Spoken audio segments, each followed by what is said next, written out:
আছে কি নাই? অবশ্যই আমাদের তাহলে কি কমন যাচ্ছে না এগুলো? তাহলে আমরা এখন কি কমন নেবো এগুলোর মধ্যে বলো? তাইলে B into X minus Y common, direct B into X minus Y কিনলাম, কমন নিলাম। কেন? কারণ বি দুই জায়গায় আছে, আবার এক্স মাইনাস ওয়াই ও দুই জায়গায় কমন নিলাম। নেওয়ার পরে সেকেন্ড ব্র্যাকেট দেবো, যেহেতু ফার্স্ট ব্র্যাকেট দিয়েছি এই জন্য সেকেন্ড ব্র্যাকেট দেবো। বাকি কি থাকে বলতো? এ। তাহলে এ লিখলাম। এখানে কি থাকে বাকি বলতো? তাহলে সি থাকে, সেকেন্ড ব্র্যাকেট ক্লোজ। তাহলে আমরা এখন এটাকে সাজিয়ে লিখি তাহলে একদম সুন্দর করে, B into X minus Y তারপর এ মাইনাস সি, এটা হলো answer. This math is very easy শিক্ষার্থী বন্ধুরা, this math is very easy. আমাদের বুঝতে হবে কিভাবে এই ফাংশন গুলো করে।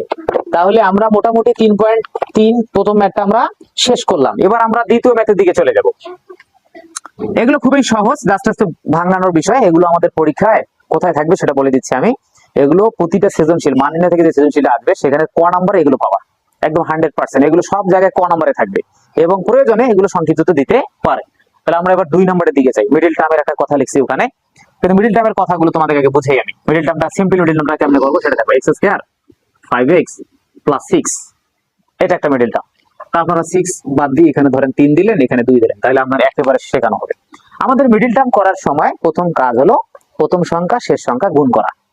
মিডল টার্মের কাজ হলো প্রথম সংখ্যা শেষ সংখ্যা গুণ করা। তার মানে প্রান্তীয় যে রাশি দুইটা আছে, প্রান্তীয় রাশি, প্রান্তীয় মানে কি শেষ, তাহলে প্রথম থেকে শেষ আর লাস্টে যে রাশিটা আছে এই দুইটাকে আমরা গুণ করবো। তাহলে প্রান্তীয় রাশি এখানে কয়টা আছে? অবশ্যই দুইটা আছে, একটা 2 আর একটা 3। তাহলে এই 3 আর 2 আমরা কি করব? গুণ করলাম, 6 পাইলাম। 3 আর 2 পাইলাম 6। এই যে গুণফল 6 পাইছো, এইটাকে তুমি ভাঙাবা। কিভাবে ভাঙাবা?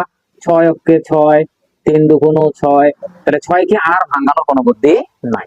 তাহলে উৎপাদক আকারে ভাঙাইলে এই দুইটা পাওয়া যায়, একটা 6 অক্ষে 6 আর একটা হলো 3 দুগুণ 6। এখন এই দুইটার মধ্যে তোমাকে দেখতে হবে যে কোনটার মাধ্যমে মাঝখানের এই 5 মিলানো যায়। 5 মিলানো যায় আমরা কিন্তু বুঝতে হবে যে প্রথম সংখ্যা শেষ সংখ্যা আগে গুণ করব, গুণ করার পরে যে গুণফলটা পাবো সেটাকে এমন ভাবে ভাঙাবো যেন যোগ এবং বিয়োগের মাধ্যমে মাঝখানেরটা মিলানো যায়। তাহলে মাঝখানের সংখ্যা কত আছে? অবশ্যই 5 আছে। তাহলে আমরা 5 তাহলে কিভাবে মিলাবো? অবশ্যই 3 আর 2 যোগ করলেই তো 5 হয়। তাহলে এর মিডল টার্মটা আমাদের তাহলে এভাবে করতে হবে। তাহলে দেখো আমি পুরাটাই তাহলে সলভ করে দিচ্ছি এটা।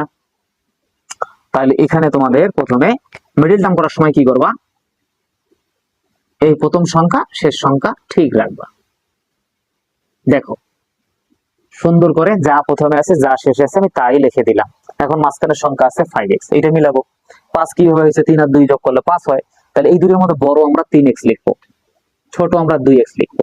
শিক্ষার্থীরা এইভাবে আমাদের দেখো 3 আর 2 কিন্তু 5 মিলে গেল। এখন আসি কিছুক্ষণ আগে কমনের জন্য আমি চিল্লাইলাম কিছুক্ষণ আগে তোমাদের সামনে। তাহলে এখন দেখো এই দুটোর মধ্যে কি কমন